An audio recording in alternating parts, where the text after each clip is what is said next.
Charlie Kirk openly questioned the story Israel was trying to tell the world about October 7th. I think some questions need to be asked. Was there a stand down order?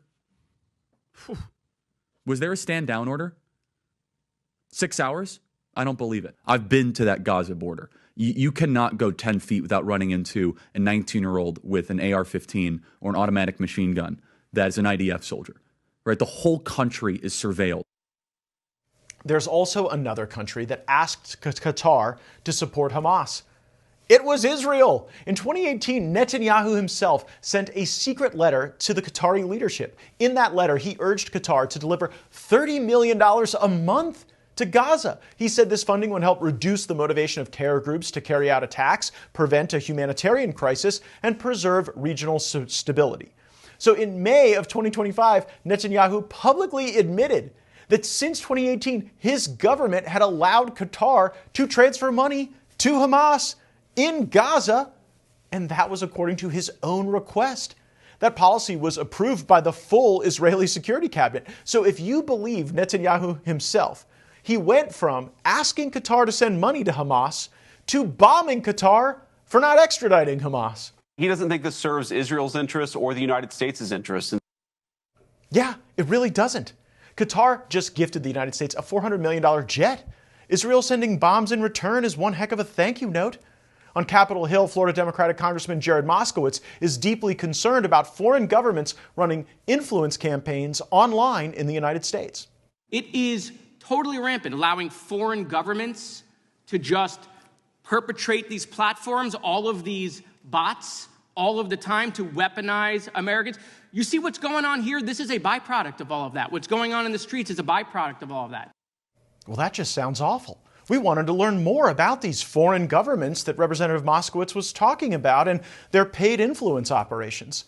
And lo and behold, a foreign country has just signed a $45 million deal with Google to spread propaganda. It's Israel. If you don't care at all about Israel or Qatar, you should at least care about U.S. military equipment being used in the most stupid of ways. Israel has the F-35. Qatar has U.S. Patriot missile batteries. Is American hegemony in 2025 really watching our own air defenses shooting down U.S.-funded bombs launched from U.S.-made planes? This reminds me of Syria, when forces funded by the Pentagon were fighting forces funded by the CIA. This week, U.S. House Speaker Mike Johnson held a meeting with AIPAC and Jewish leaders on Capitol Hill. Several reports out of that meeting suggest Speaker Johnson committed to screen potential congressional candidates to ensure they are aligned with the current policies of the Israeli government.